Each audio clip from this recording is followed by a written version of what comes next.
good. We're streaming now. Check, check, 1, 2. I know my mic sounds nice. And then we're going to go ahead and hop in here. Ooh. Yeah, let's cover my work. Drink for tonight is a little bit of Evan Williams honey mixed with grape juice.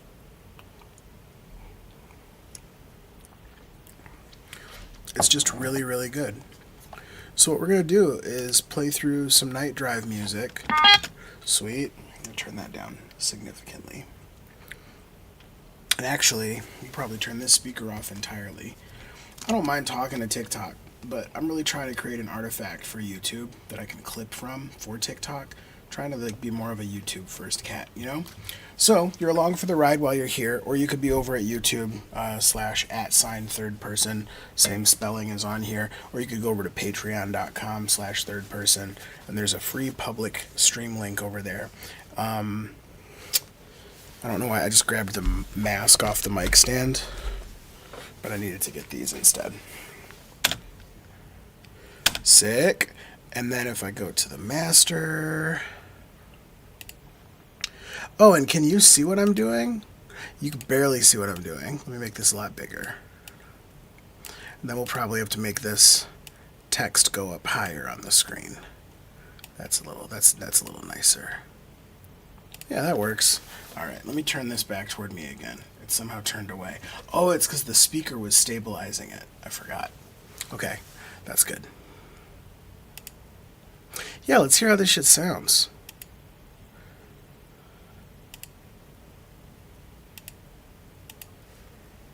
Nice. Welcome. I just turned up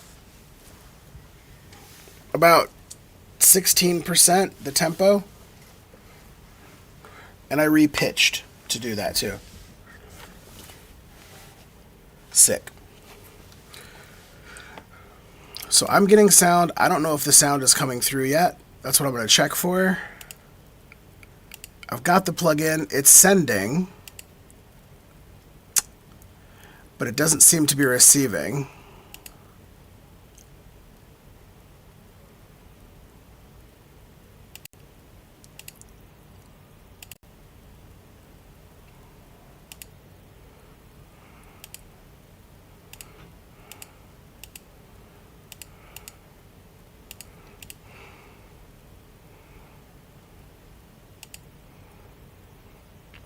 Very odd. I'm still having trouble just streaming the natural audio stream. I had this issue last week. I just restarted the computer, which is what's fixed it every time that I've run into it before.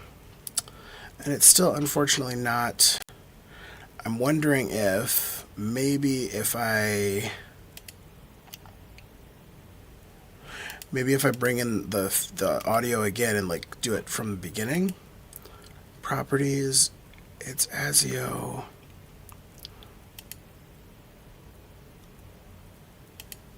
I think I might have muted the channels, maybe? I don't know.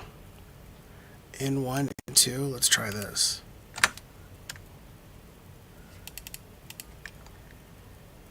Getting this stuff set up. Ah, I think I fixed it. Check 1, 2. No, I didn't. What it's doing now is it's pulling from the microphone and feeding that through the feed too. I'm sure there's like a slight delay. That's got to sound weird.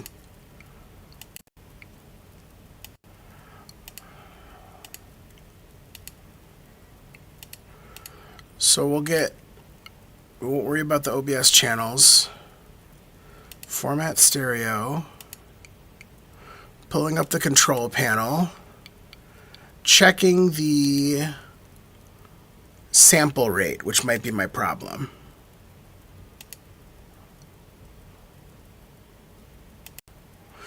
Checking the sample rate of the project that I'm in.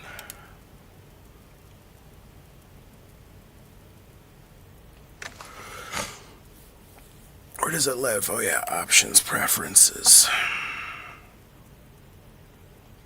Nope, that's the same.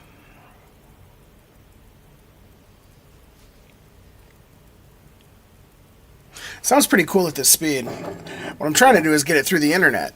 It's tougher than it looks.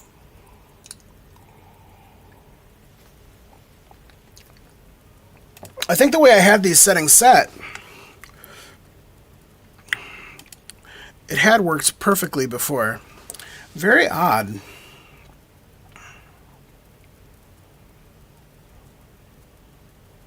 I wonder if I tried to add it again.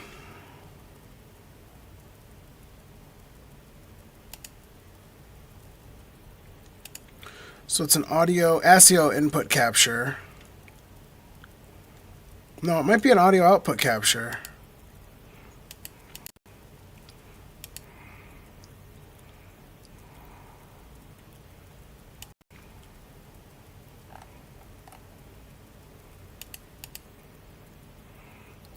Let's try ASIO capture.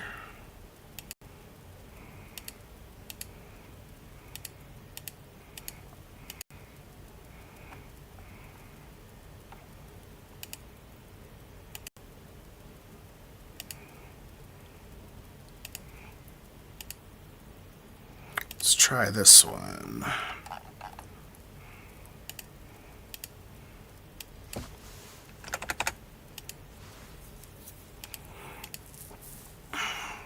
That's so weird. And is it sending the MIDI on local? It is.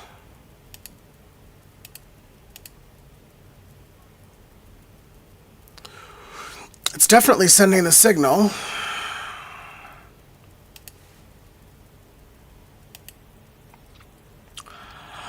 Oh, I think I might know what it is. Let me try something else that I haven't tried yet.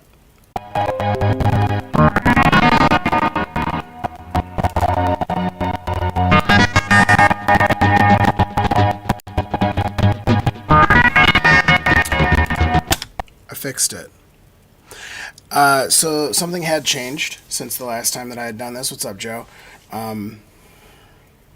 Yeah, I tried that. What ended up working was not the plasma purge. It was that I had my VPN turned on. And since this uses a local broadcast to send the audio signal back through like the Wi-Fi to itself, basically, I think that like the ports and addresses and shit got fucked up because of the VPN. But now I don't need the second channel that I created for it. I think that's going to work just fine. We can... What's the one I just made? This one. We can remove this one. Or maybe I'll just mute it for now to make sure I haven't like broken it by pausing. And let's run it back. Join me on YouTube. You know, I'm third person over there, or you can go to patreon.com/thirdperson. It's a public stream. Let me actually go ahead and bring my chat window back up. I closed my chat dock on accident. So if somebody's been chatting at me, I've missed it. I apologize. But now the YouTube chat is up. We're just kind of warming up here. And I think I finally got audio coming through the ASIO input capture, which is the hardest part of streaming, is getting the audio that lives in your studio setup to play at full fidelity into your stream as like an audio source. Seems pretty intuitive to like a human mind to understand. I can hear the sound and where it's coming from. Why can't the listener? But it's because, you know, when you're doing like the pro audio studio shit, you've got that hardware interface that's running your audio. Getting the hardware interface that's running your audio to talk to the internet is the hard part. Getting it into the streaming program, rather, so that the streaming program can talk to the internet. That's the tricky bit.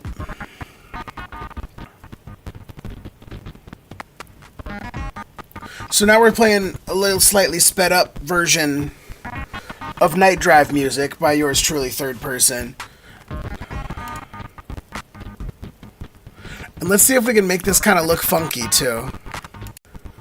Let's put a filter on this. We're going to put a color key on with like the color of the gray. And it's going to make it kind of clearish.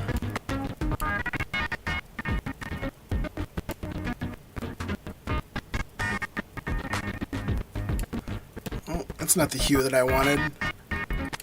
That's kind of there. That's kind of the hue. And then we'll go similarity. I think that'll make it kind of half transparent. We can drop the opacity. And I think what we're going to get is when I add this visualizer on the stream, it's going to make the whole thing kind of light up from behind. Yeah! So now we got that pattern kind of coming in behind. Now I remember with this pattern, I had put some filters on it last week. Let's maybe take some of those off.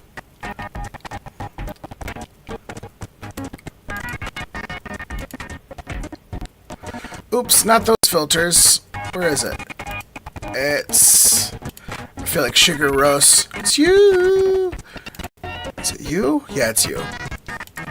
Ooh, that's nice and bright. It's probably too bright. That's a little slicker, a little more subtle. Yeah. We'll ride with that.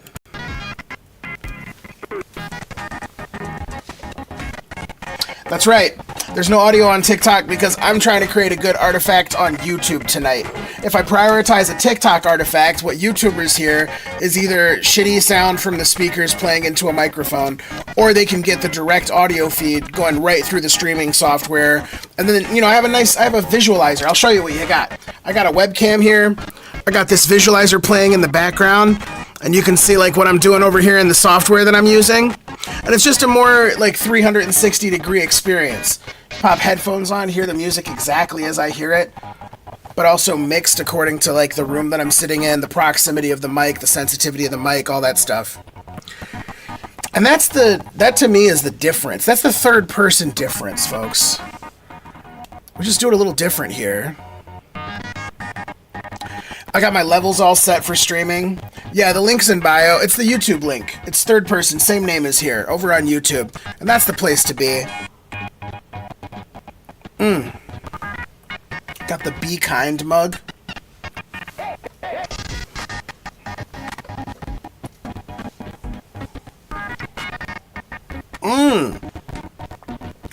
No dropped frames. And my partner's watching Deadliest Catch on Plex upstairs right now. It's a powerful machine.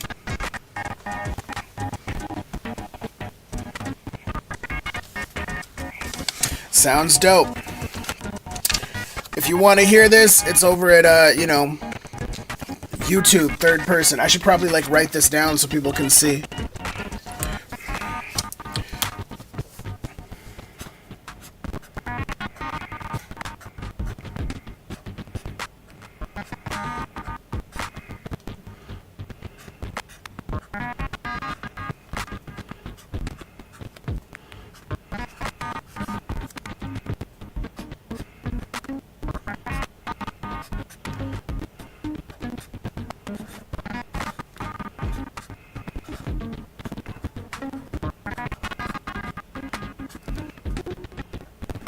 Yeah.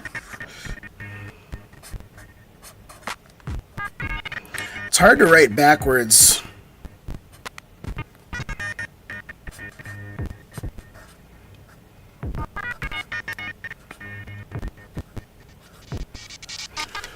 Look how shitty this looks. I feel like a toddler having written this way. That's cool. Check this out. I'm gonna put this on a front ground water bottle.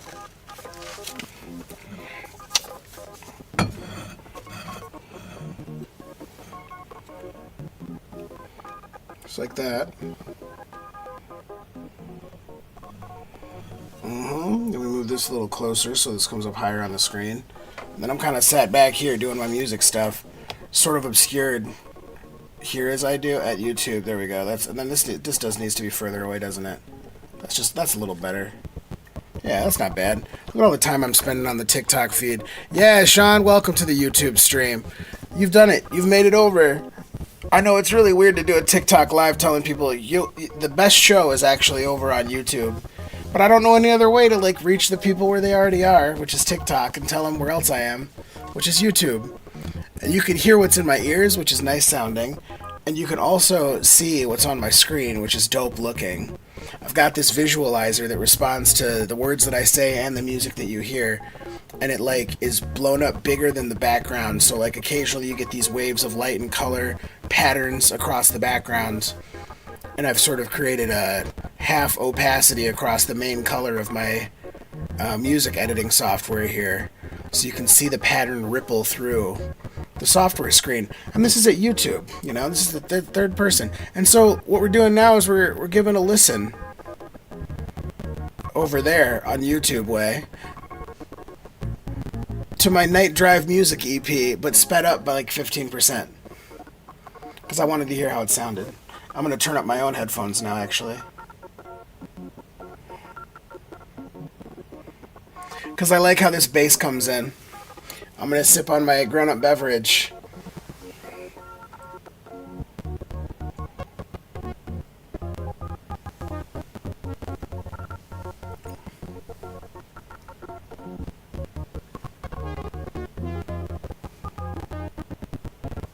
Yeah.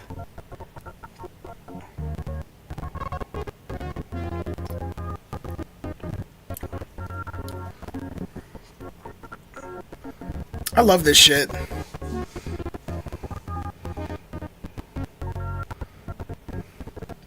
One more round.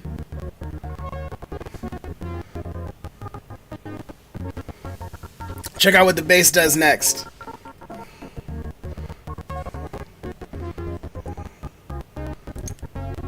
Here we go.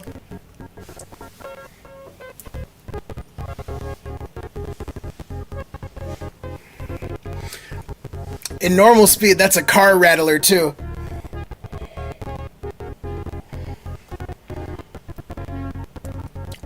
Hell yeah, this visual is how this song makes me feel inside.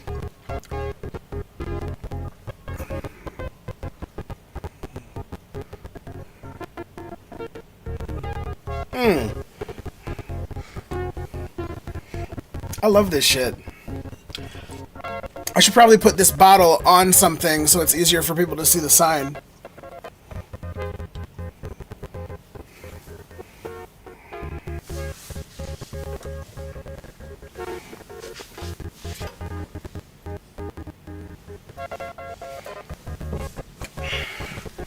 Use this copy of the Once and Future King. That's better. Better and better every time I fix it. This will be the best of all. Yeah, and we'll actually switch sides.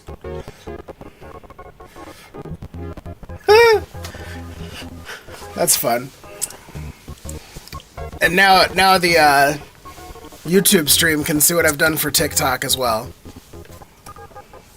I don't know why Twitch bans this shit, honestly. Like, why wouldn't you celebrate the kind of person that can do a simulcast stream? That's very Jack Donaghy adjacent behavior, you know? Carrying on 2 phone calls with 2 different people at the same time. That's enviable shit. Welcome to thiiirdsday.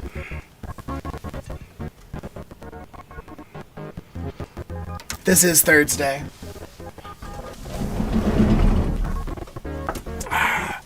Close myself in here like a submarine. But I'm gonna survive today. It's the difference between me and some billionaire out there, God willing. Let me turn this light right. Brighten it up a bit. Yeah. That's pretty good. Pretty. Do I have AA batteries, AAA batteries in here?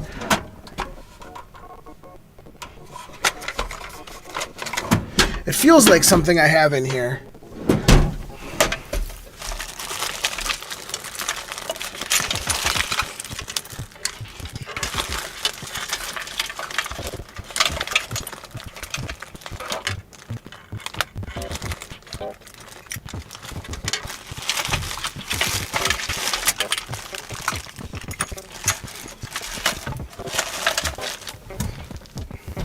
Okay.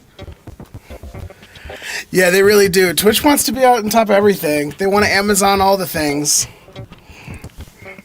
It really sucks, man. Like, the desire to have a monopoly ends up taking like really good tech that does a good thing, like good tools, good ideas, and then you like take all of the stuff that could keep it alive forever and ever, and you immediately remove that. Like the people that keep people interested in the relationships behind the thing, which is always more important than the thing itself, like over time. And there's just zero investment in that kind of priority. Because people are like, sure, it will deteriorate society, but like, I was talking to my money manager last week, and he doesn't care about how society deteriorates. He cares about if my bank account deteriorates, so we're going to do this anyway. And yeah, I just wish that Twitch wasn't so, yeah, that's a good point. Yeah, if I could just demonetize on Twitch. I think I've made less than $100 total ever off of Twitch, and that was part of like the 3-month period between jobs. I don't think I've been on Twitch since I got the new job, or since my kids bought mitzvah at least, because that was like a big pressure point where all of the money was due.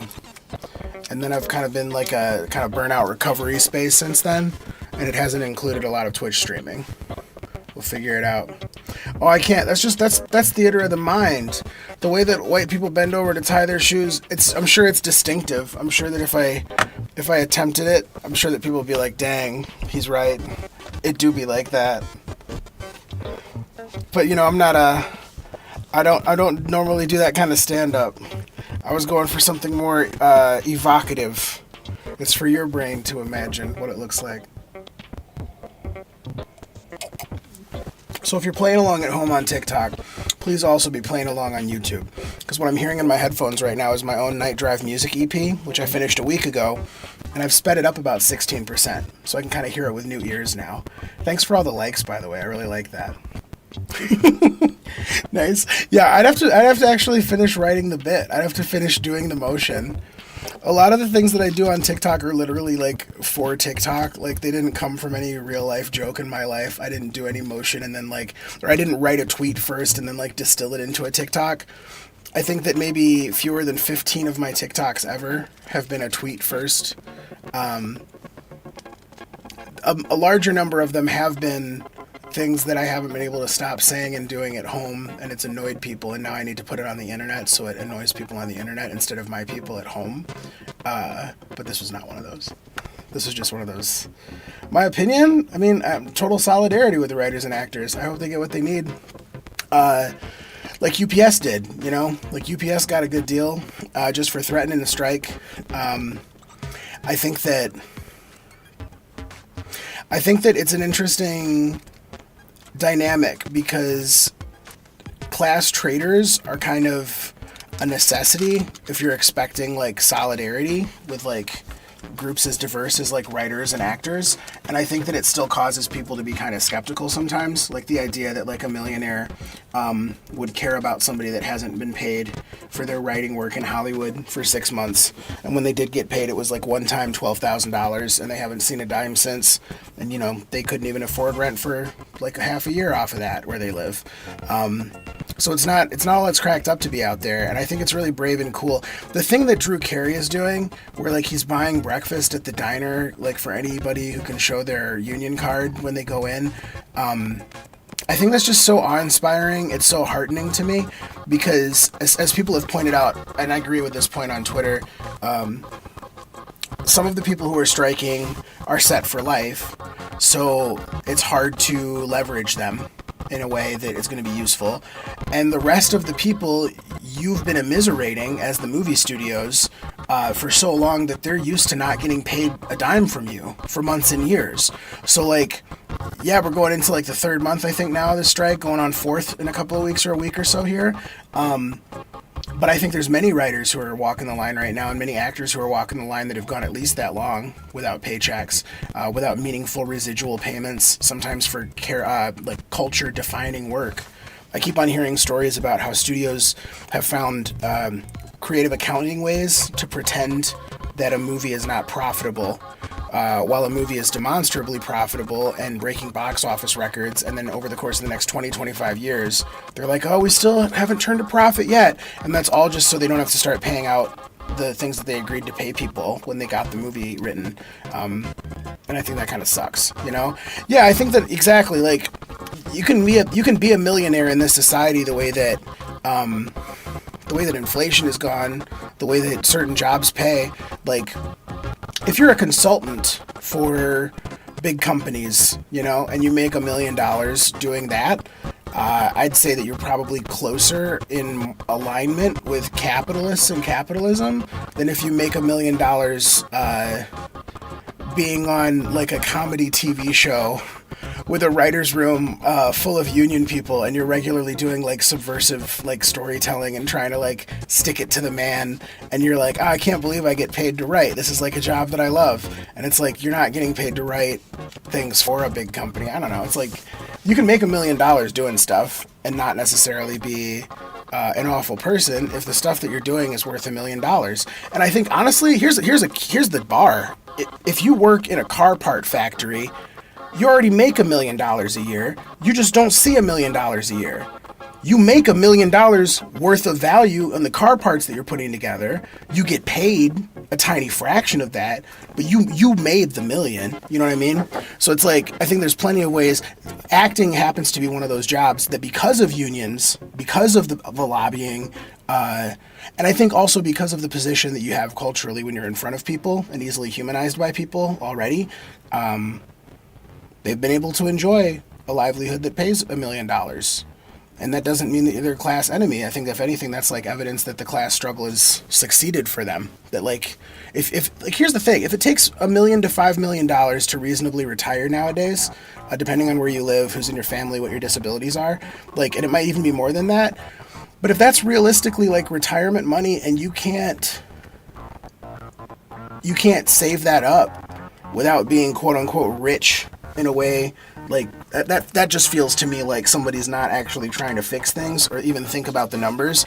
That seems like they came trying to start infighting and like just start arguments and talk about purity stuff, and not actually like do the hard thing, which is like go walk on the line. And they've cut the trees down so there's not as much shade. The city can only fine them $250 for it on some bullshit. But yeah, total solidarity.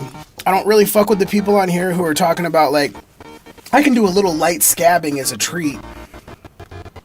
I don't think that's the vibe at all. Yeah, that's a good point. If your job's charging $175 an hour for the time that you're putting in, you're not getting $175 an hour. Like, most jobs, you're not even getting a quarter of the money that the company is billing for your time. And that's such an important insight to carry around, like, because it doesn't really change. Like, there's no job. It's not like all of a sudden you get into the class of jobs that you can start affording things and you can start saving up for a future and you have like a little bit of a cushion against emergencies. Not a ton, but you have a little something. Like, it's not like all of a sudden at that point they're paying you what you're worth. Like, they're still not paying you what you're worth. You just happen to be also benefiting from the fact that you're in the center seat of empire, and you have all these other people in the global south that like your country is like shitting on militaristically and with like bank control and all this other stuff, so that like you can be getting exploited and still be at a position where like, because the country that you're getting exploited in is such a good exploiter of the world, you have the trappings of wealth, you have the trappings of riches, you know. You can lease a nice car, buy a computer with RGB lights, you know, ball out at a vacation Airbnb for the weekend, get some really good content out of it. Like, it's pretty easy to look rich because we've been like taking spoils from poorer countries for a long time, coming up with like facsimiles of it and shit. This one, I think, doesn't work as well sped up. I think it works better like as a slow procession, like something's coming over the hill. This part still slaps though. I love when these like sirens start hitting, because there's like two buzzes. Like, underbuzzing stars has two meanings in the name. It's like the first drone, but then this piece here also kind of cuts across and like creates a different kind of buzz.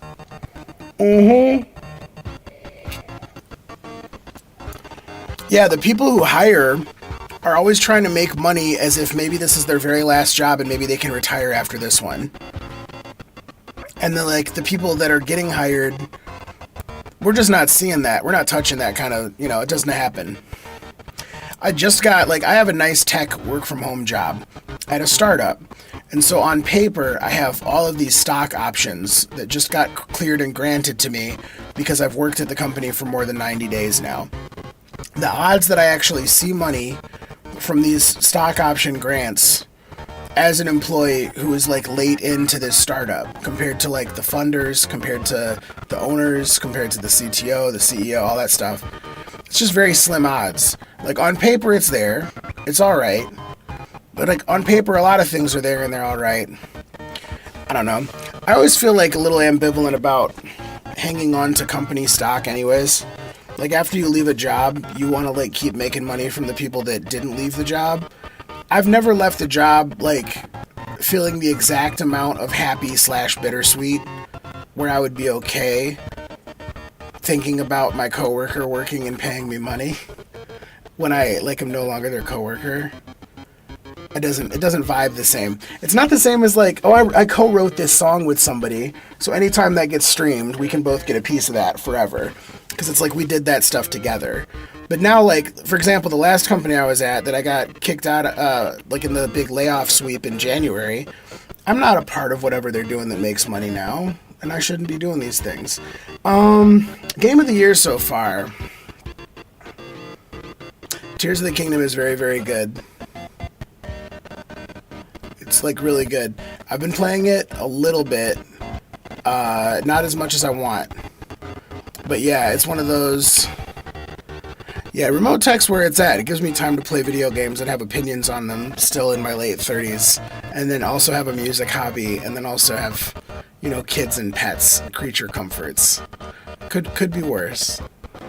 I'm over on YouTube, by the way, also. This is the spot. You can hear the music that's in my ears right now, which is just my Sped Up EP, Night Drive Music, which is also at thiirdperson.bandcamp.com. The game of the year, let's see.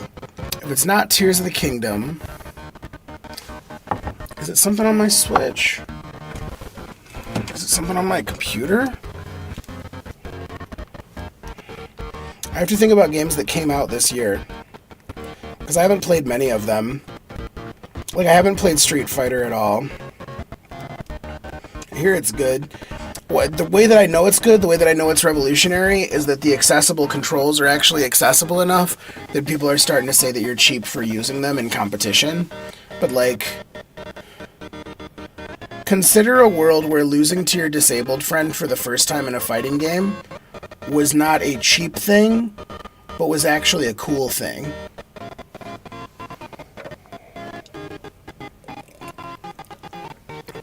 Yeah, grinding back from a pay cut.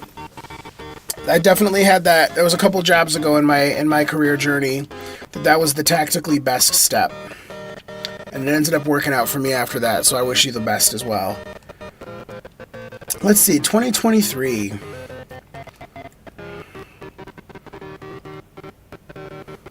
Pokemon came out last year. I don't think it's as good as Tears of the Kingdom.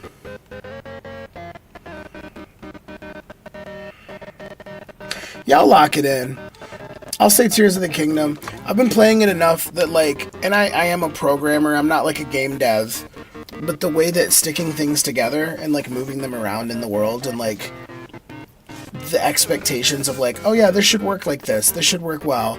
I haven't gotten into like really advanced like building techniques. I haven't really explored too much of the underworld or whatever, the depths, but so far it just feels really good to play, and I wouldn't mind saying, yeah, that's the goatee. Or else I'd be like, hey, maybe my game of the year 2023 is finishing Elden Ring. Like, if I go back in there and I pick up where I left off, which is the Godskins, and I just go on to, you know, the Malekith and the muscle guy that throws you around and shit, and all the endgame bosses, then finish that, that'll be my game of the year this year, if I manage to do that this year. I don't think I will, though, because every time I turn the game back on, I just want to run at the giant hand spiders near the fire giant as divorced Jesus, and, like, wield big, bulky clubs and take down the hand spiders. That's fun. So we're coming toward the end of the EP. And then after this, I don't know, I kind of want to make something. So I think I might open up Machina and start in on cooking up a beat. in about 4 or 5 minutes. See you soon, Sean.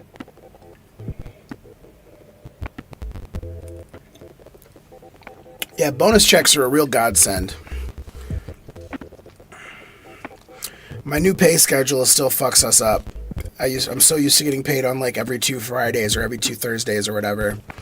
And now I'm at a job that's 15th and last of the month.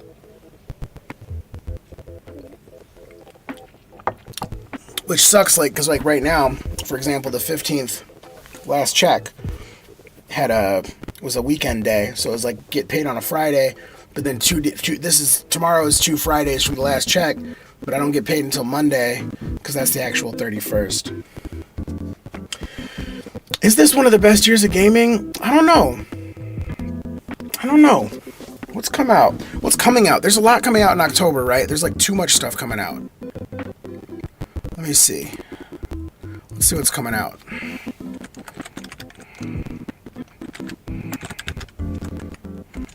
I'm just searching video games 2023.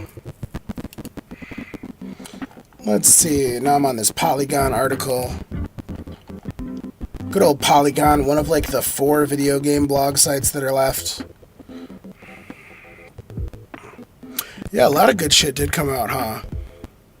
That's right, Switch got the Personas, Dead Space got the remaster. I love me some Dead Space. Remember in February when all of the transphobes were like, Hogwarts Legacy is gonna sweep Game of the Year this year? And it wasn't even as good as the Metroid Prime remake of the same month. It's a good way to judge games, honestly.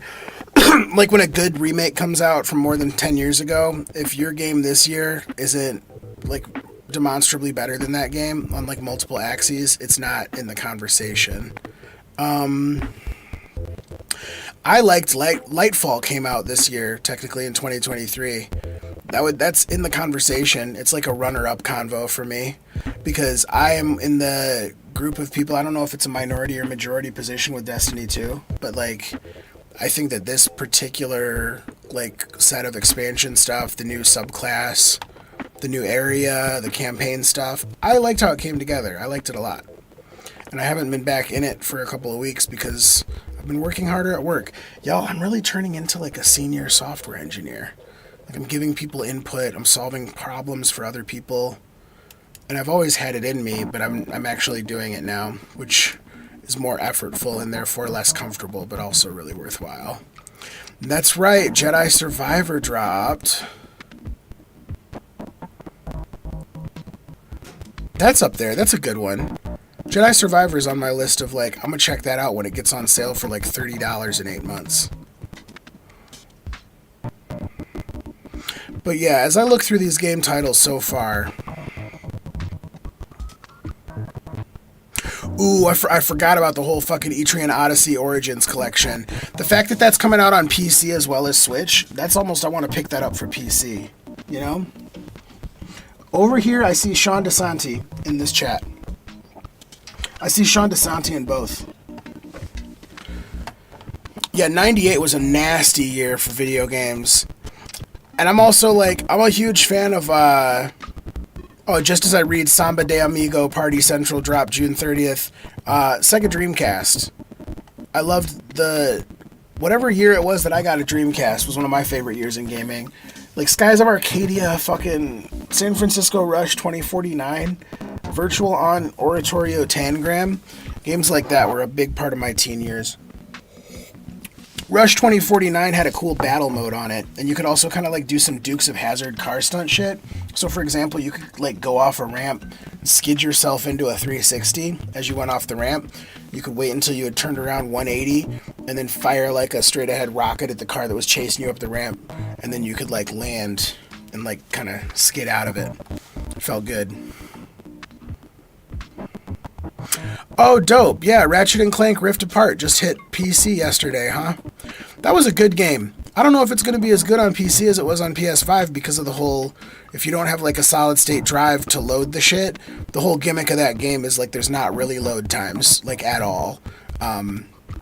they're either hidden behind like a 10-second spaceship cutscene, or they simply don't exist. You like put out a warp thing, and all of a sudden you're warped into an entirely different world, which has loaded in real time in the background because of how fast you can load things on an NVMe solid state hard drive connection. So if you don't have that kind of shit, if you're just like spinning disks and shit on your PC, it might not even matter how fast your processor or your graphics card is. You still might run into like slowdowns. I'm kind of excited to read about Rift Apart on PC and see if there's issues with it. You know, another game of the year for 2023 that I should count for my game of the year 2023 is the Elysium, Disco Elysium, which I still haven't played. So any game that I haven't played yet still counts like it could be like game of the year. You know? That's like the vibe. What's up? I didn't even see if anybody was dissing my music. If somebody was, it's okay. I don't hear it. If somebody said it and I heard it, it's fine. It's like if you have a diss that you want to make against this particular music, I've spent enough time like refining these tracks, and like when I listen to the stuff, I go like, so the next time I start a project, here's some stuff that I'm going to do slightly differently to improve on this work.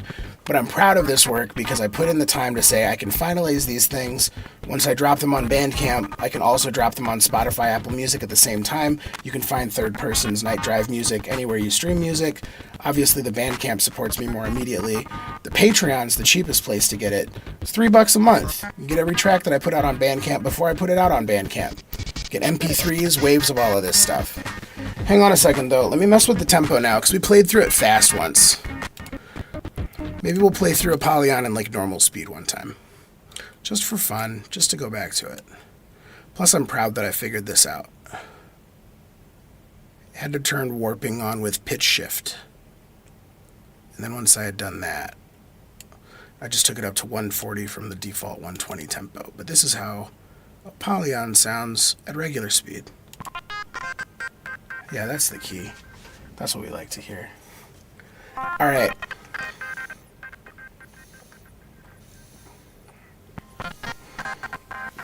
Our air quality has been really, really bad out here.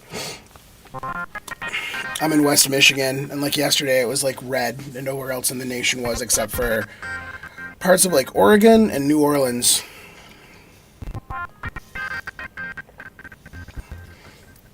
Something about that lake effect. That posted as a goner.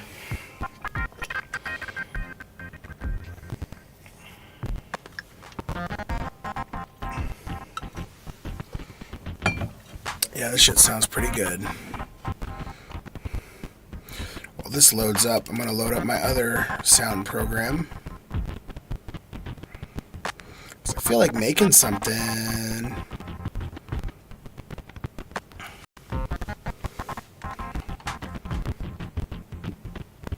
Cool.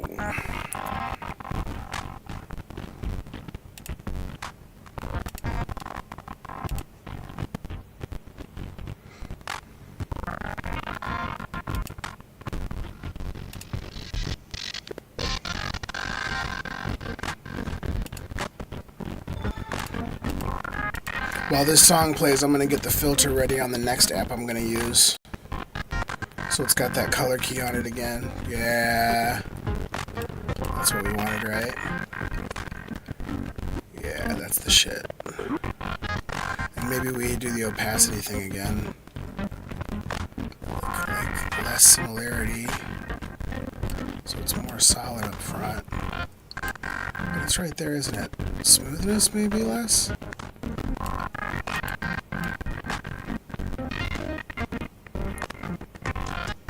That's pretty good. Maybe there, and then we tweak the opacity. This kind of stuff makes my brain feel good. Like listening to music, being ready to make new music, and then also like tweaking things in computer programs so that they look good while I stream the process of the first two things I was talking about. And it's like all that's missing is a little video game streaming, and then I've got a nice full brain stimulation pattern going on. Oh, apologies, webcam on YouTube. I've kind of lost you here behind the... lose you behind the mug. That's better. Now we won't lose each other again. Sick. We'll go ahead and make this window teeny tiny, because we're transitioning away from it.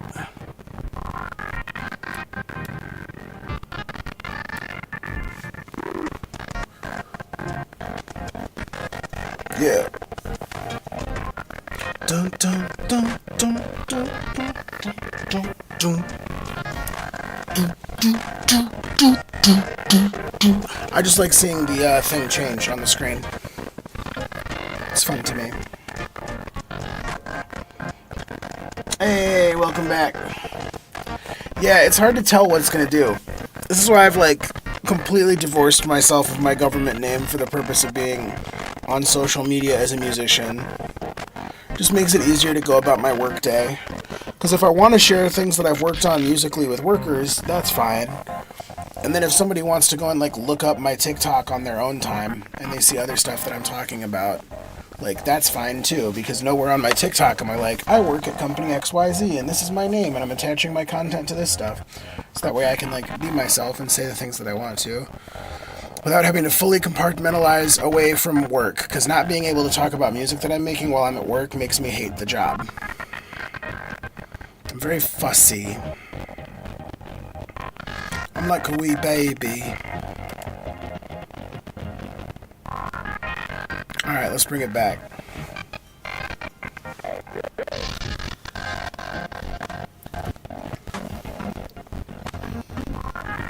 If you want to hear what I'm hearing, what these other people in the YouTube chat are hearing, my YouTube is the same as my username here. It's Third Person. I'm doing a live Patreon stream right now, so you can also access it from patreon.com/thirdperson. There's no cost to the stream. It's just a public thing that I do on Thursday nights at 9/11 Eastern to let a little light out of the box, showcase some of the things I've been working on with the Patreon in mind. Coming up, as far as Patreon work ahead, I'm going to do some more finishing up of things that I started a few months back. And then I've also got a couple of commissions that I need to bring home. So that's the goals coming up next. It's going to be super fun. It's always good to know exactly how you're showing up in a given UI. It's hard to tell when it's you. It's like how the thing of nobody's ever played on the red team in Overwatch. You're always blue. The bad guy's always red. You're never the bad guy. So yeah, this is a Polyon. Track 1 on Night Drive Music, available at thiirdperson.bandcamp.com or wherever you stream stuff. I'm Third Person. It's called Night Drive Music. You'll see it. I know some people will see it. It's got a few hundred spins on Spotify so far. In only several hundred more streams, I'll finally have enough streams to make a couple dollars on Spotify in a couple months. Wowee. And that's why, obviously I sell stuff on Bandcamp, because it's $5, you have the album, there's no pressure of how many times in a month you have to listen to the album to support me, because you've already supported me when you got it, and then you can put it on whatever device you want, you can play it, you can not play it, you can share it with friends, you can make copies of it. I don't give a shit, I'm not a cop. It's literally it's as yours as a CD is when you get it from Bandcamp. It's so much nicer than me selling it to you through this streaming service, which locks my music up in ways that I don't even personally prefer to have it locked up, and puts it alongside a bunch of its own in-house studio musicians working under AI generated pseudonyms. There's a whole variety of things that are a little bit skeevy feeling about that streaming environment, both as a musician but also as a listener, right? It kind of takes you out of it when you think about the thing that you're in. And what I like about being on Bandcamp is when I think about the thing that I'm in, I'm oh yeah, they unionized a couple months ago, even though they got bought out by Epic Games last year, and they still very well might be on that kind of slow runway toward implosion that happens so often when a tech company gets bought out by a bigger tech company. It might not happen, I don't know. And for now, it's still the very, very best way that an artist can get paid selling their music on the internet. I haven't found a better one. If somebody has, let me know. But honestly, I don't think that there's a better culture, because Bandcamp is Cash App and Venmo and Spotify all rolled into one. Because it's what I like I can listen to whenever I want, and all I have to do is give the artist what they're asking for or more, and I can give the artist more if I really appreciate what they're doing or something else about their vibe. And that's my bread and butter. I do a pretty good job working with that kind of contingency because I don't want to burn myself out, and it's easier for me to talk about music if I'm imagining on the other end of the phone like a person that wants to listen to music and not like a number that I'm trying to hit. Like, how is this content going to reach 100,000 people so I get that many pre-saves for a song? I don't need to worry about 100,000 plays because just now, thanks Anthony, somebody copped this shit for $10, and that's worth X thousand streams on Spotify. I'd rather do that many $10 sales to get to 100,000 streams worth than try to do these big home run swings where the only outcome tends to be that I've gotten a whole lot more people into the Spotify ecosystem doing that pre-save dance, showing up on Spotify at midnight as though I can't go to sleep because something's going to drop and I have to support the artist right away, or they might not get on playlists correctly. I don't care if I get on playlists. I'm on Anthony's playlist. That's $10. It's just easier to think that way. I'm sorry. I used to tour, I used to play restaurants and stuff.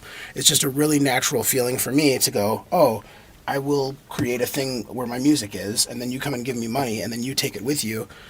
And then we don't have to necessarily be too parasocially bonded beyond that. My favorite part of not having to just do streaming music stuff is that nobody has to go to sleep worried that they didn't stream my songs enough times for me to eat. That's not why I want people playing my music. I don't want people playing music because they're worried I'm hungry. I want them to play music to feed something inside of them. Let's make something new.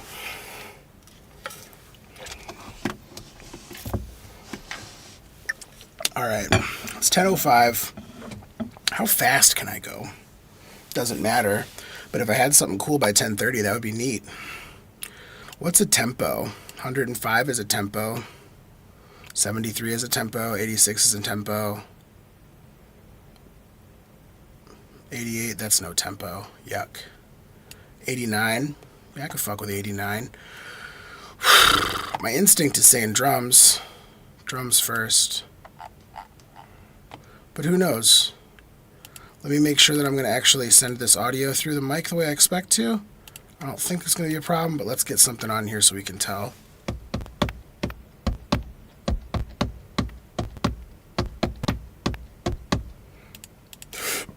Cool.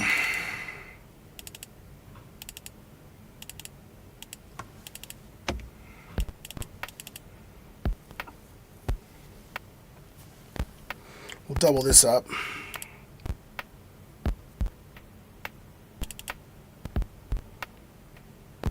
Kit's garbage. That's kind of cool. It's very big stadium. I'm going to turn this fan on. I'm getting warm. It was kind of a heavy pour of the Evan Williams earlier. Yeah, you might not hear these things. Are you hearing it on TikTok? It's coming through. There we go. Let's see if this is coming through on the OBS still. Because I changed apps. It should still be. It seems to be. Yeah, that looks right. I think I can actually delete this one that I added today. Properties, filters, rename, hide. I'll simply hide it. Cool, so that's something. Where'd my Viz go? There it is. That's happening too, great. Clap sounds a little Let's just keep cycling through stuff until something sounds interesting.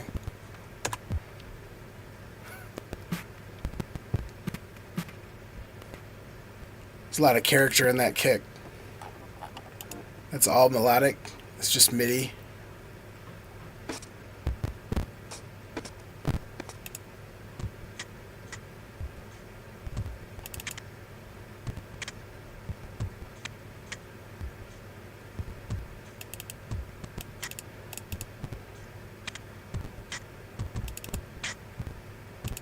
Nope. Throw it right before the 1 and 3.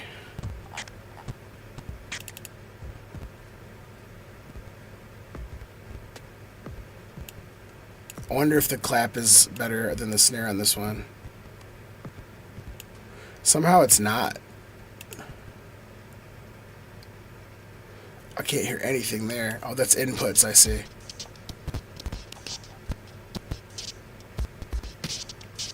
That's so beefy and spirited. That's like a wild kick snare.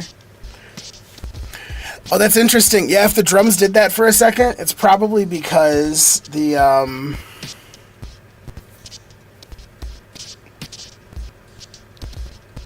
might just be the volume through the headphones. It could also be that speaker caught something even though it's supposed to be turned down.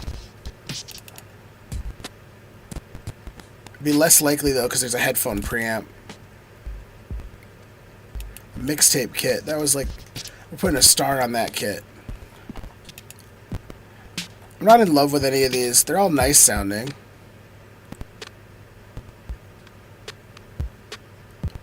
That actually, like, that doesn't get in the way of anything. It gives me, like, space to play. But I wonder, like, maybe there's, like, actually some melodic pads and I can do, like, some sampling somehow. So I'm going to see if I can go and find one of those, like, groups of melody things. Groups, types, kits, melodic kit. Yeah. Oh, the dirty 70s kit.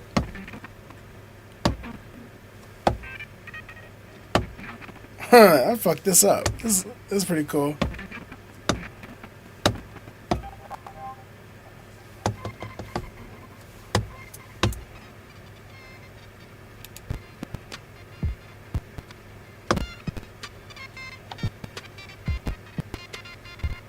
It's interesting.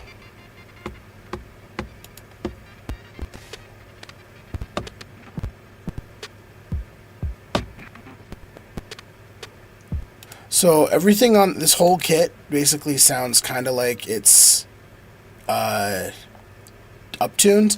Something that I figured out just last week in this app is if I take this like lick series, and actually I take all of these, and I'm just gonna like tune them down by like a step, or maybe two. But I'm gonna select all of these, right? And now that these are all selected, when I go into my sound selector and I make a change to one sound, it should make it for every single sound. So we'll go down by 2. I think 2 is going to be enough. I gotta hold shift down so that I get like more fine point control because I'm like scrolling super fast right now. 5, 6, 7, 8, 9. I could have just typed this in too. Why am I making this an ordeal? I don't know. But I tuned that down too, and then if I go over here, look, yeah, that's tuned down too. That's tuned down too. The way I figured this out was that like everything was stuck together and I couldn't do them separately on a mix, and it was pissing me off. So I was like, why are they all stuck together? And then I went and saw that all these were light gray, and like I clicked in here and clicked around, and then I clicked like, I think I had to like double click on one of them. Yeah, like I literally don't even, I think I had to hit arrows or something. No, I still don't know how I unselected them. Isn't that the funniest thing? Like literally no clue. I think if I hold control I can like multi-select them. Anyways, now that I've detuned things, they should play at a different rate, you know? A little slower. So now when I try to get them to like match up with the drum pace. Cool, now it's only going to select one thing at a time. That's what I wanted.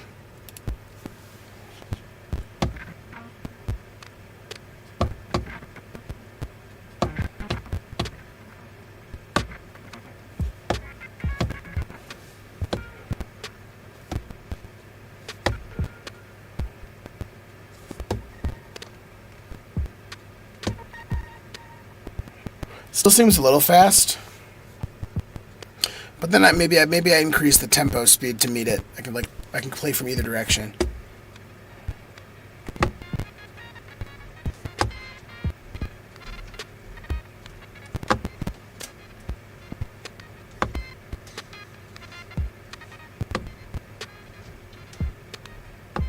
So one thing we can do, because like these kind of overlap each other as I hit them. We could put all of these into a choke group, which basically says, like, when this gets hit, interrupt anything else that gets hit, including this hit by this hit. So if I interrupt,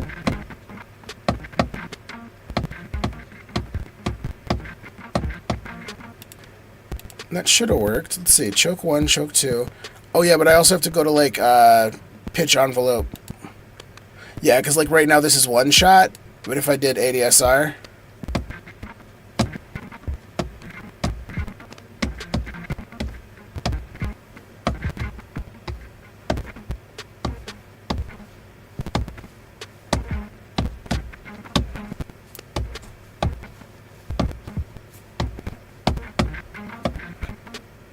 ADSR this.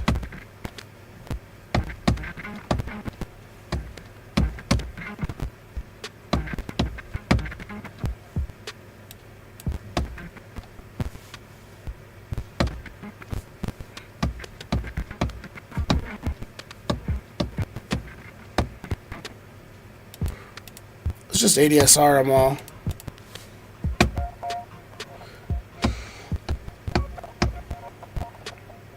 Oh no, they're definitely picking them up. So that's good. Maybe I should just continue to choke group them. I don't know. Let's do it all. Let's just set it up. Because sometimes you don't get the full idea when you sit down to do it. But you do get started on something, and then later on you're like looking back at like, this is like a whole thing. And then you realize like, oh, I did spend 10 minutes at the beginning doing that boring bullshit. And then ever since that 10 minutes was done, that boring bullshit was done, and then I've just had it. And that's probably for the best.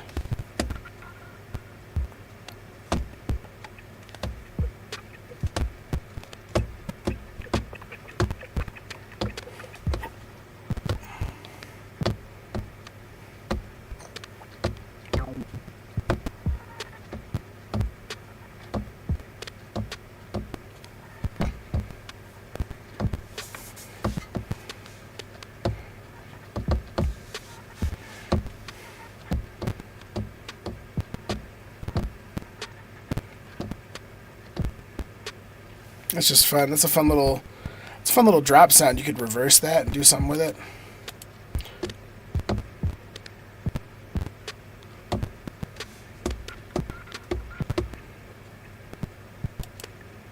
Let's choke 13 but not 14. And don't choke the bass.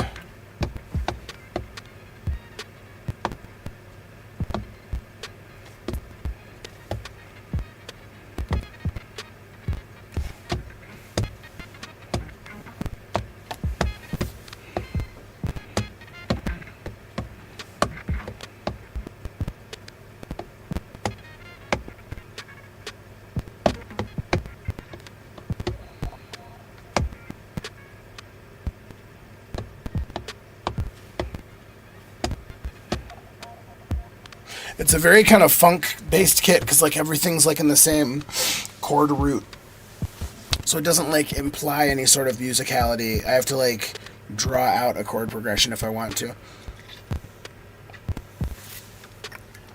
I'm tiring of these drums. I might just disable the pattern for now. Find another melodic kit.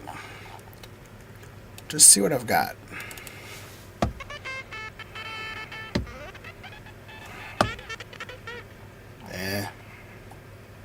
What's happening here?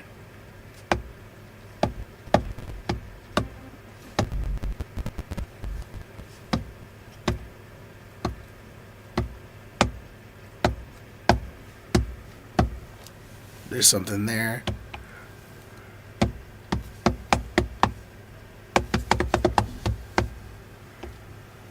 Octave all the way up on 5? Get the fuck out of here. Bring it down 2.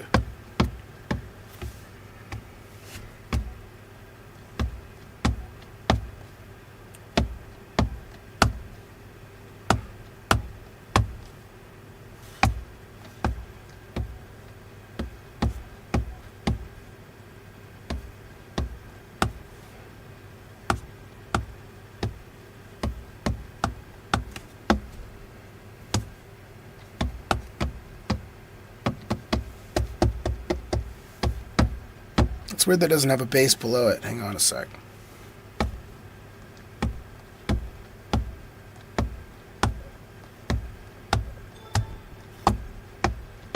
These each have like their own character. Like I think according to like the key that we're in. Take care, BMJ. I appreciate you spending time.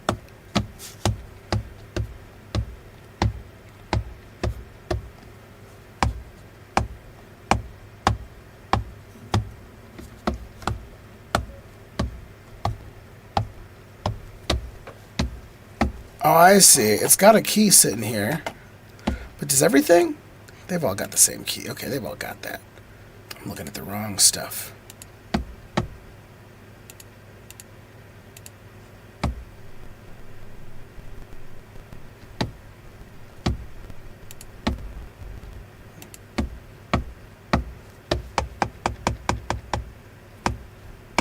What are you? I'm trying to figure out about this sound. Pitch. FX.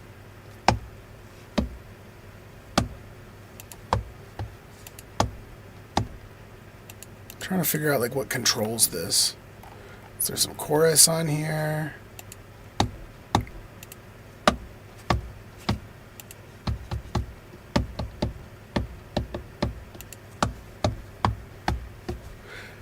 It's kind of neat, but it feels like a rabbit hole.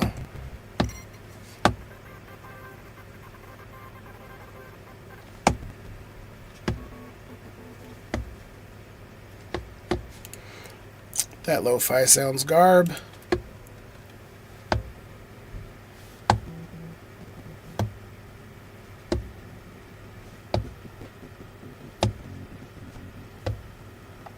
Those are great chords. You can do a billion things with chords like this. What was hidden there? Was it a frequency filter? There's so many effects on this group. That sounds like shit in my ears. So let's see what's going on. What sounds shitty there? It's not the lo-fi. Is it the grain delay? No. Is it the flanger? No. Is it the frequency shifter? Ooh, is it the Perform FX? No. Is it the limiter? No. It's not the limiter. It's like rustling. What the fuck is the rustling? Where's the rustle coming from? Is it just the sound?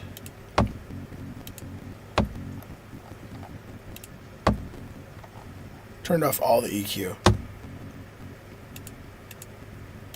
It's still there.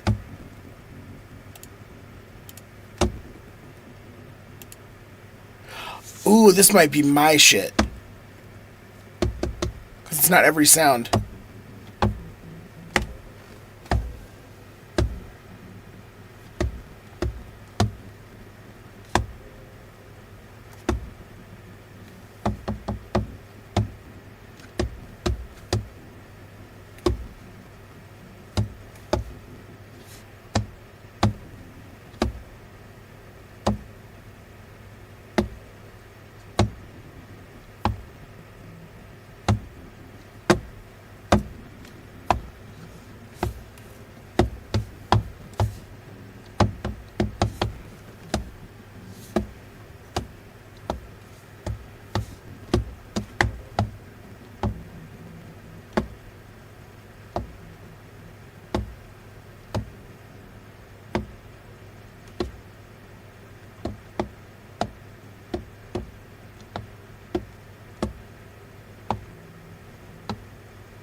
Something like that. I don't know. Let's see.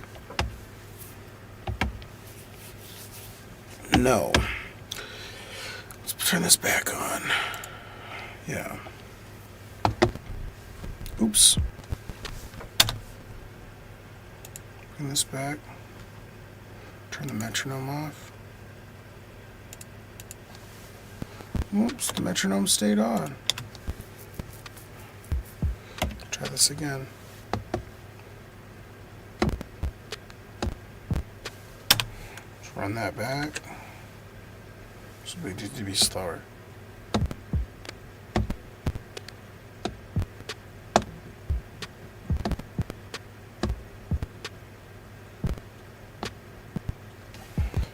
No. Just make it a little slower. Slow it down. Don't play to that other stuff. Run it back.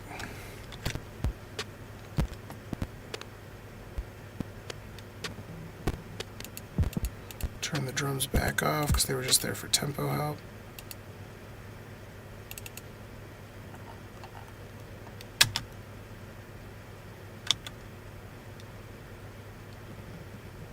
Maybe.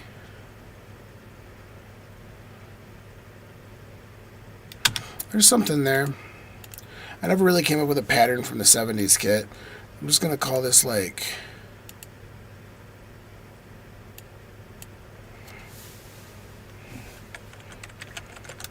I'm going to call this tackle box.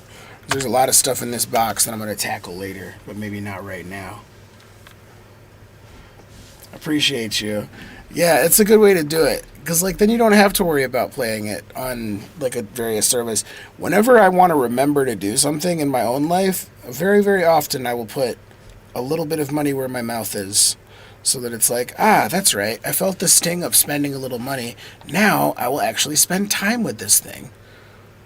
And I think that's like a beautiful little brain hack. Okay.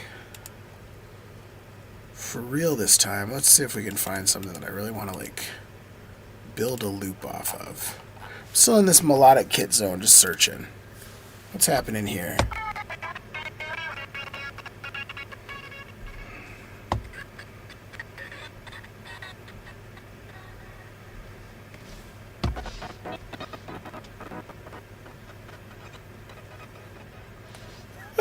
That's so extra.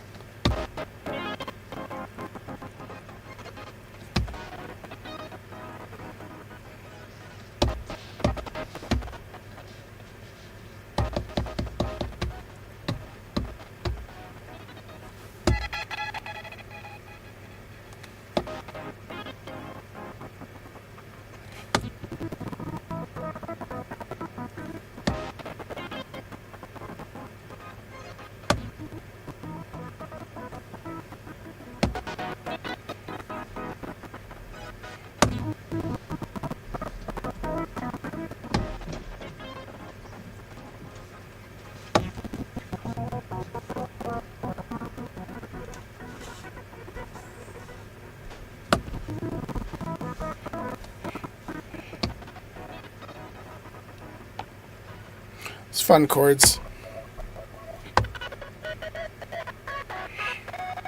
Ah, that's nasty. I've used that one before.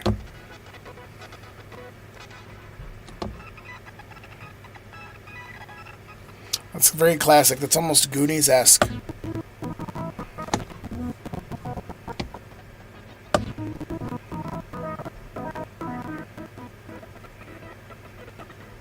It's very fun how it like pans and like spreads out at the end.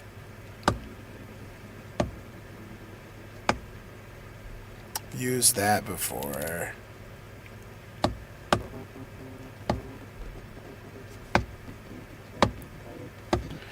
If you want to hear what I'm hearing, yeah, if you're just starting on my catalog, I would start where I started and go back to Icarus and maybe listen to that first. Because before I was doing any of this computery stuff, I was, singing and writing songs with a guitar. And Icarus is a great place to start. From there, I'd probably like ping pong over to like Blart, or perhaps like the Festivus song, Frank Costanza with the Grievances. Don't sleep on Instrumental Zero. That's the... Instrumental Zero is like a really, really good deal for like 2 hours worth of boom bap instrumentals in various tempos and styles. It's like 42 tracks on there. Really good to get a lot of chores done too, or to like write a lot of raps to or whatever. That's a good one. The EPs that I've made, like this Night Drive Music EP is solid. The last one that I was on, Intermission, that's some of a couple of the songs on there. I'm still gonna come back and like re-refine a little bit, but in its current state, it's a very fantastic project, and it's full of energy and lyrical acuity that's worth checking out. Off the top of my head, I would say also make sure you check out Cordon Bleu Flow, which is probably my most slept on track out of everything I've done. And that's a sign to me that I gotta like find a way to record it better, so that like it gets its message across more smoothly. Bunch of little singing vocals. What's happening here?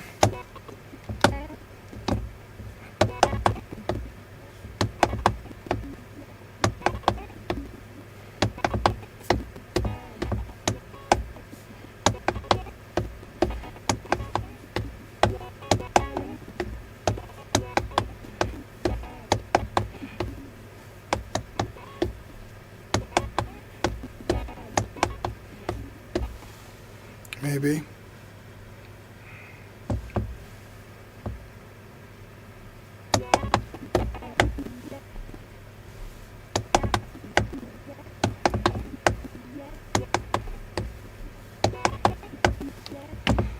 Just let that chill for a second. See what that does later on. It's in the tackle box, but I still don't feel tackly. All right, let's see what's happening here. What's this left too late kit?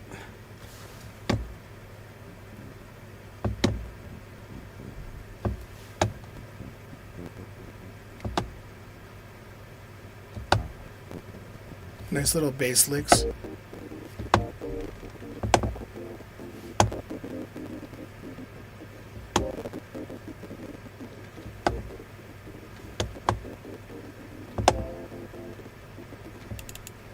Those 4 chords, it sounds like somebody had one idea from them when they played them in there, and I don't feel like that's as versatile as something I'd like to deal with.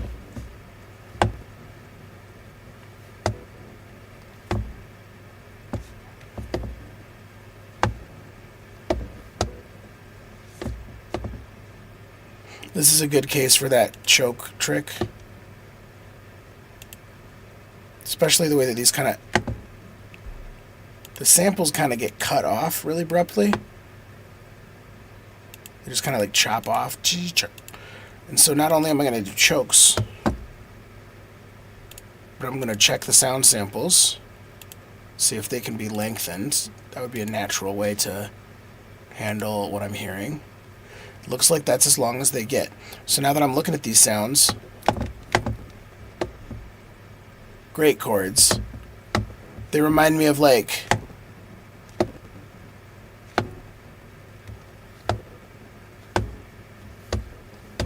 Kamasi Washington arrangements.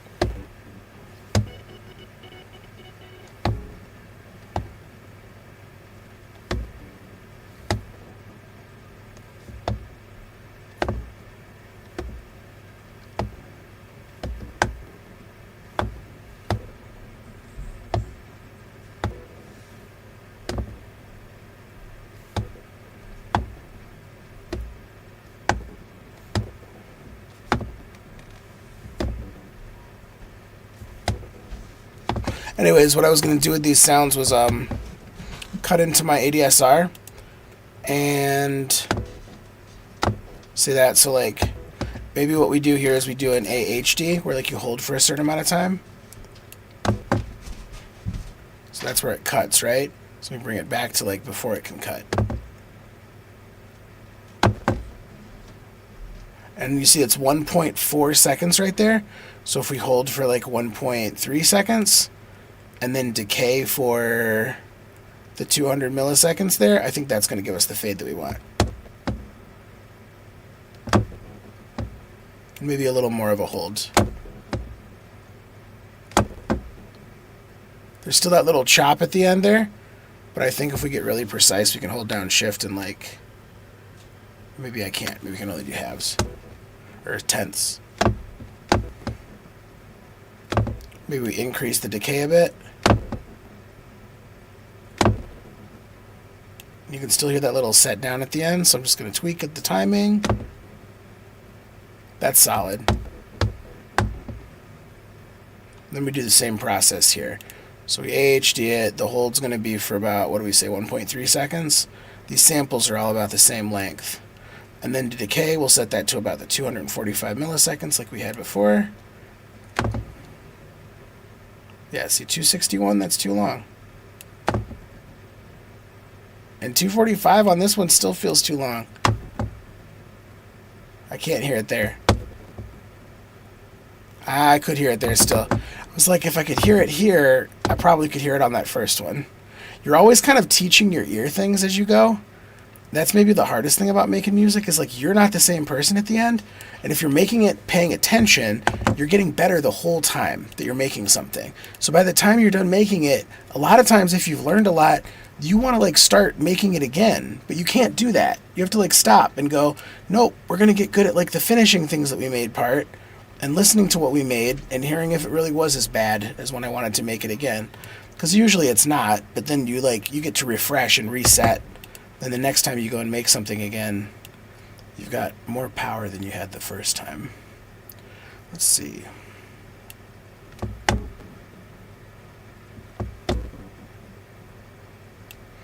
That can go a touch longer.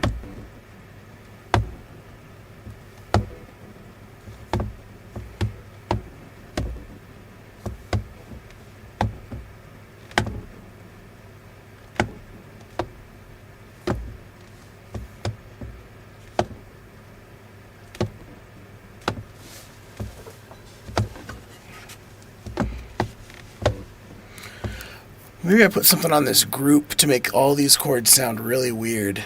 Or maybe I don't even put it on the group. I find what I want on the group, and then I put it on these 4 individual sounds. So like we've got all these different things that are happening on this group. This perform effects, this lo-fi, etc. What if we add something weird? Like maybe this primal tap delay from Sound Toys. And then we like go to something fun, long delays. What is the drip trip delay?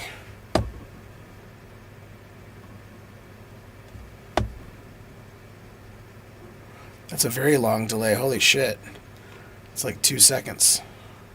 It's lovely delays. It's too long. Let's try short delays. Dirty warp delay sync. What's this?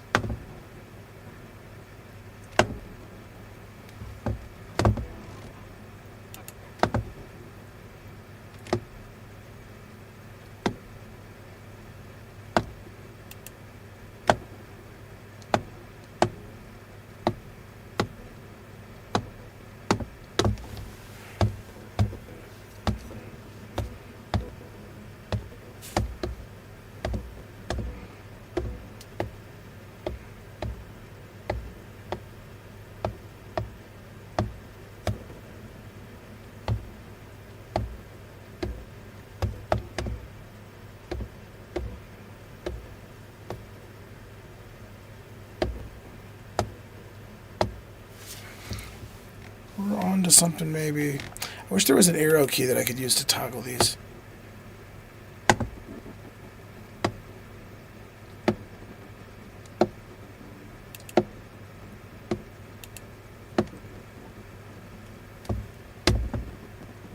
Modulations. Ah! That's wild.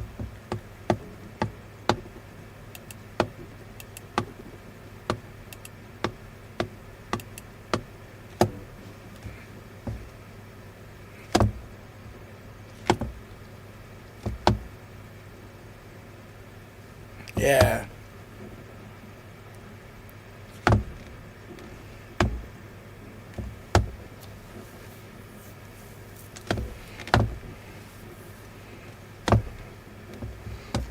So I wonder if we like just threw like a slow shucka shuffle on here, like a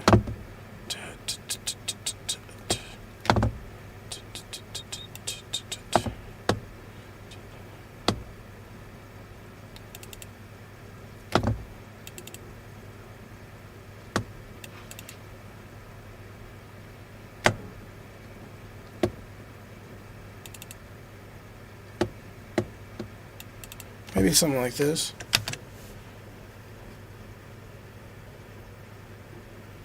Then we throw a little swing into the mix. Just a little 28% swing, give or take. 27, 26, sure. Why not 26%? Then we put these drums back. Then we don't do no even hits on the kick. Everything's like swung except for on the ones.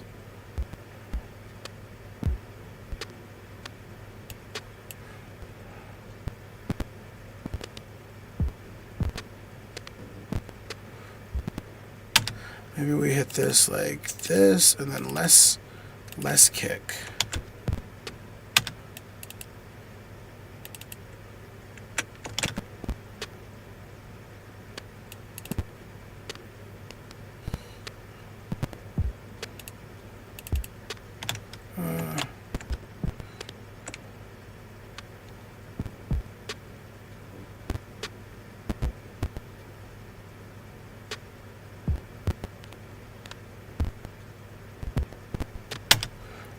Double the drums.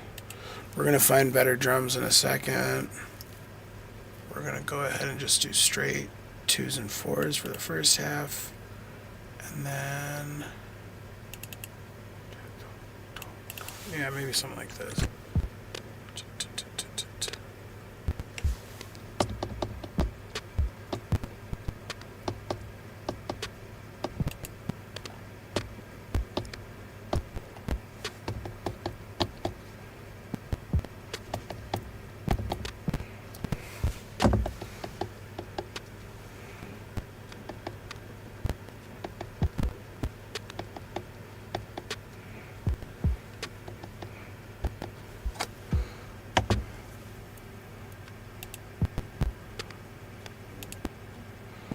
That's the best velocity at the end, is those low 30s, high 20s, low 30s velocities.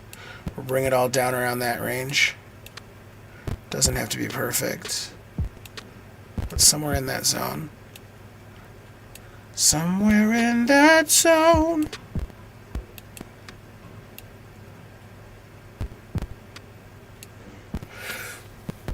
Now this 1/32 beat delay is going to get turned off.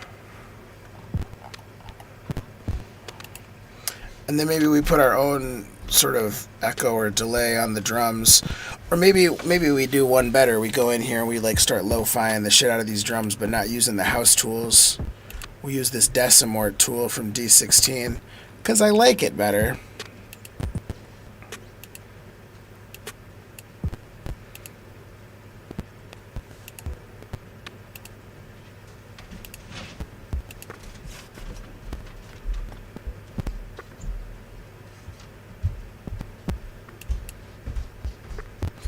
That's just a beautiful low cut, just dialed in already for me as a preset. I don't have to do anything with it.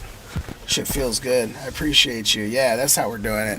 What's in my ears is on the YouTube right now. I'm about to sign off in a little bit. This is starting to feel a little more like something I could do something for real with.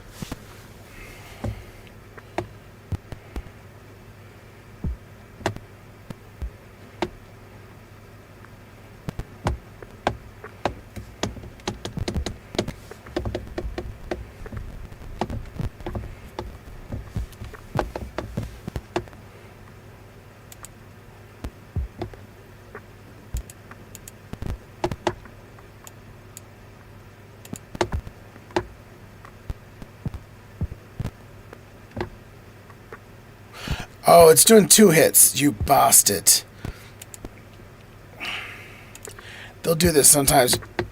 They'll give you like a rim that's 2 hits so that you can do what you want with it. But if you're not like paying attention to the fact that it's 2 hits, you're like, why is there a delay on my rim? There's no delay. It's just the second hit that's programmed in.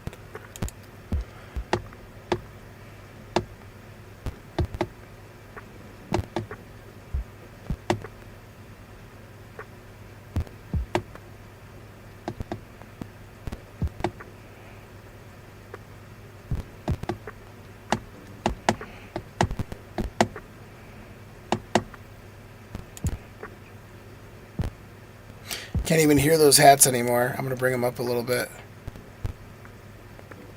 Did I mute them? Is that why I can't hear them? I must have muted them. What have I done to my hats? Oh, I know what I did. The cut. The cut took them out of the equation. So if I drop the pitch on the hats, I'll get them back. I'll bring them back below where the cut happened.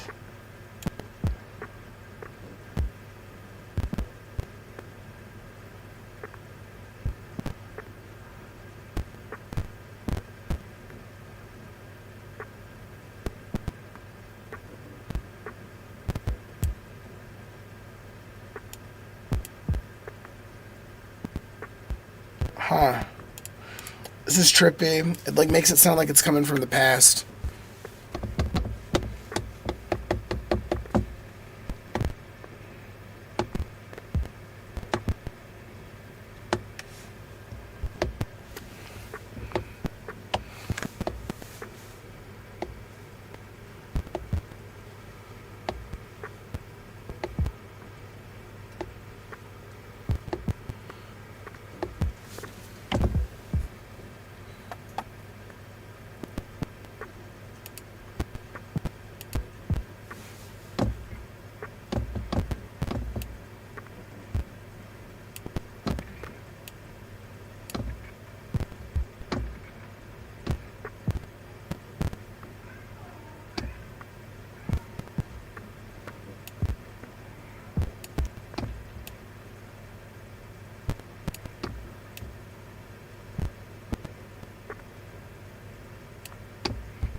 Nah, that ain't it.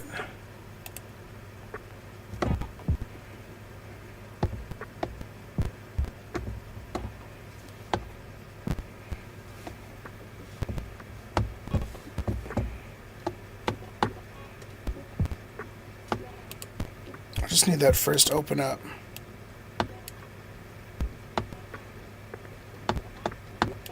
Let's bring it down the octave.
chokes on these.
Just changing some durations around.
That's odd. I gotta find a different note that I hit there.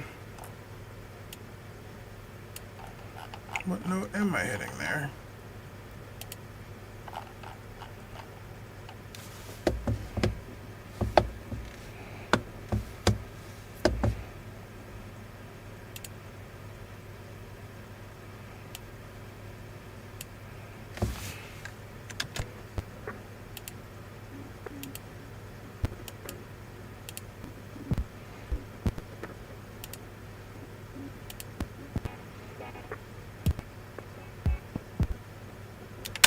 Maybe that's another way we can resolve it, though.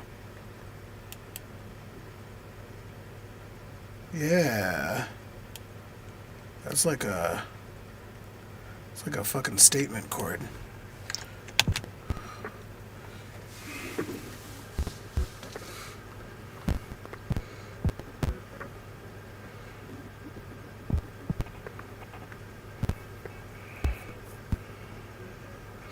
Then the string's got to catch up.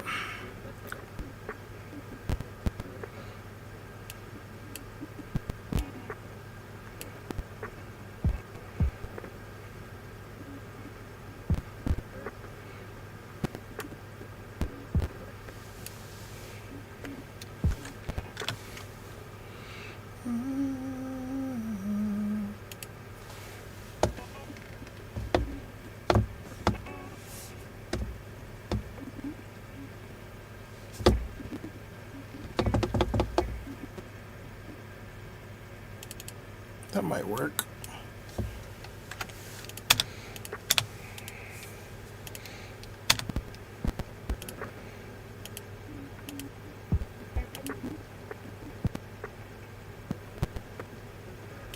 That worked splendidly. I don't even have to retune the shit. So then it's like you wonder what happens if you do retune the shit. What are we at, a G sharp? So if it went down a fourth, we'd be at like a C sharp. See what that does. A fifth.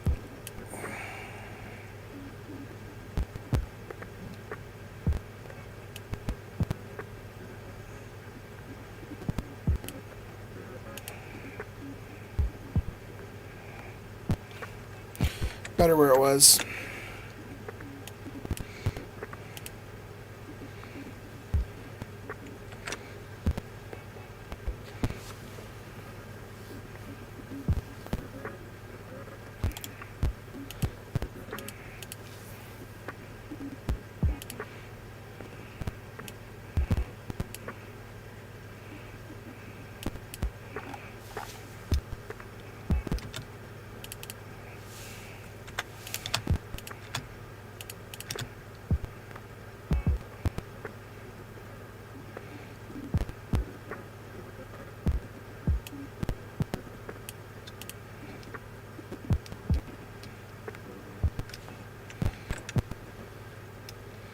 Then this piano, we got the primal tap on the piano, which is dope.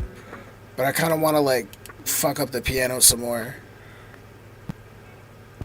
This is probably going to fuck up my timing, but I'm going to try to mishby this. Usually puts things on a delay.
And one thing I'm kind of idly wondering is, if I bounce it like this, does it have a delay on the mishby part? Because like I've actually been using mishby less and less because of that.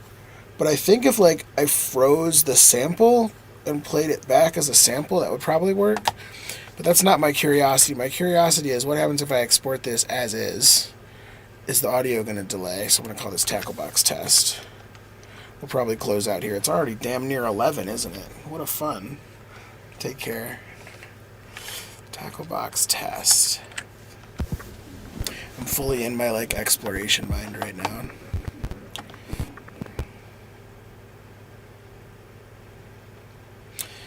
And we'll see what we got when we like bring it back in as a sample. We'll go to exports and find our tackle box test. 001 scene 1.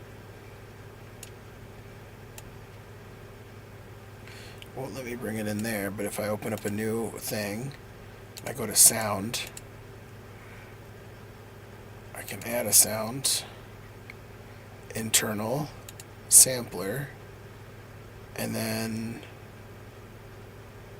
I don't even think I needed to do that step. I think it like naturally does when I bring a sound in. Let's bring this back, load this right there, and we can like hear how this sounds.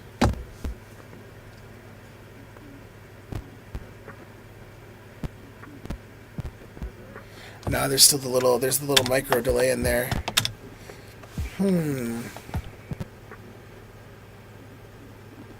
When I set it to one shot too. There, that's better.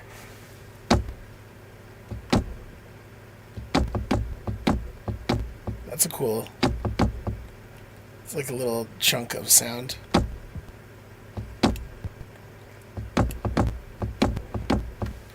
But the delay is there. I wonder what to do about that. I think there's like a set, like special thing you're supposed to do. Like every time when you use it, it's a little bit annoying, but you can get used to it. So I'm going to figure it out.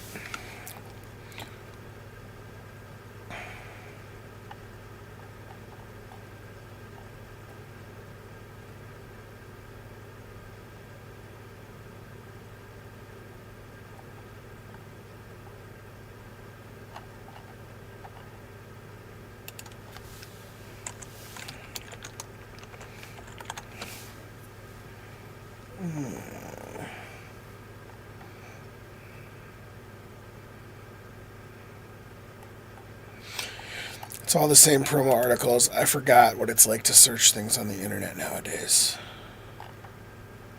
I have like a specific question about the time that it takes it to like process a sound and then kick it out, and how I'm supposed to handle that.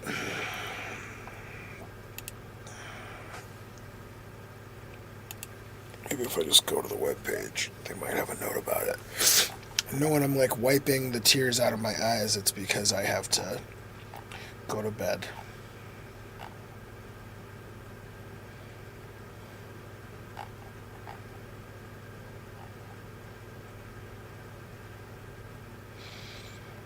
Let's see, support. It's probably on their support page.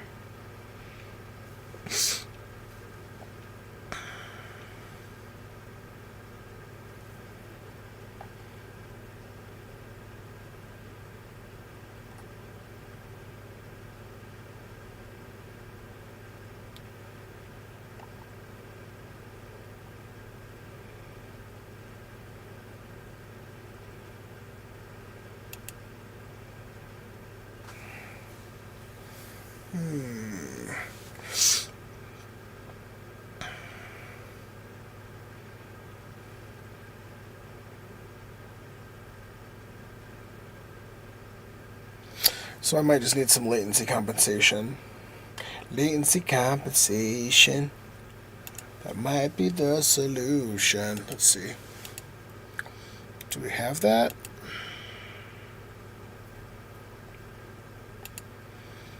Audio, sample rate, config.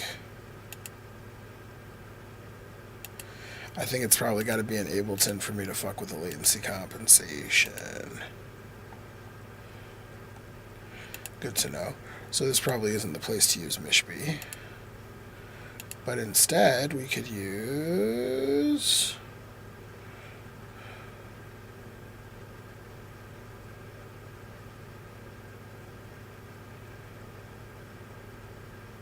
I'm kind of curious what happens if I run it through this. Let's isolate it.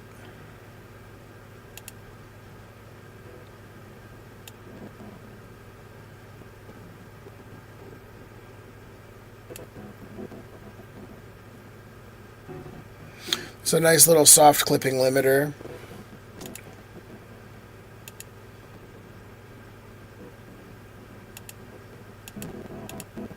That's a lot.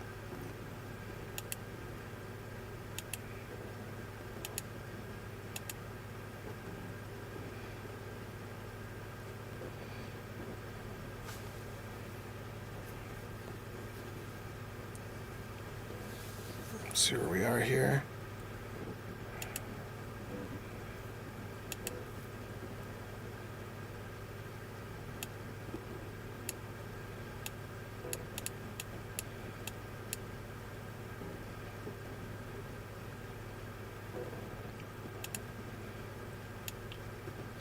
That last chord's getting choppy on me.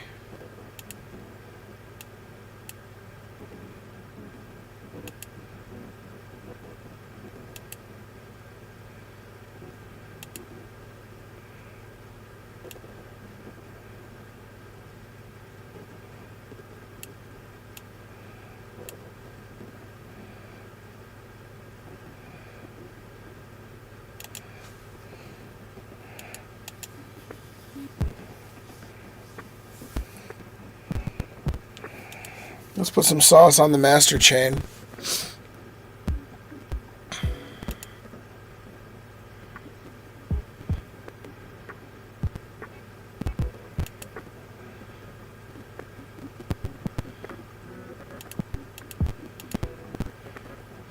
Ozone always does wonders for the overall loudness. But then here I want to go to like all-purpose mastering and see what this like low mid details often does a lot.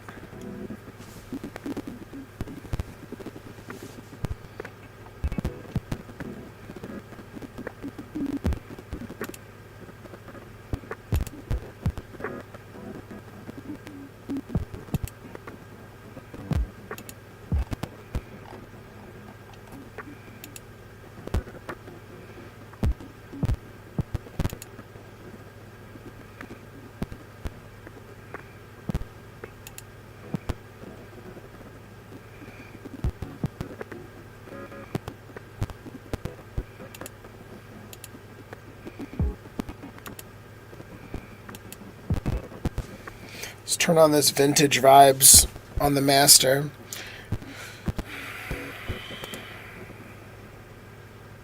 It's something. We'll come back to this later. Thanks so much for spending time with me now, though. That was very fun. I always like doing these. They make me remember that like I can stay up late and have fun in here and not just be here in the daytime being useful, which like I have to remind my brain if I get used to too much on one side, I forget that the other side even exists, you know? But yeah, if you're just joining on, you're catching the end of this stream, but you can rewatch it because it's over on my YouTube at Third Person. Same spelling as here. I just finished up this Patreon live stream. I'm about to sign off right now. Thanks for your support, Patreon. I really appreciate y'all, and we're going to keep this music coming along. I didn't really feel like I like dialed in on a loop as easily tonight, and that's happens sometimes. You just don't catch a feeling that you really like. But that's fine.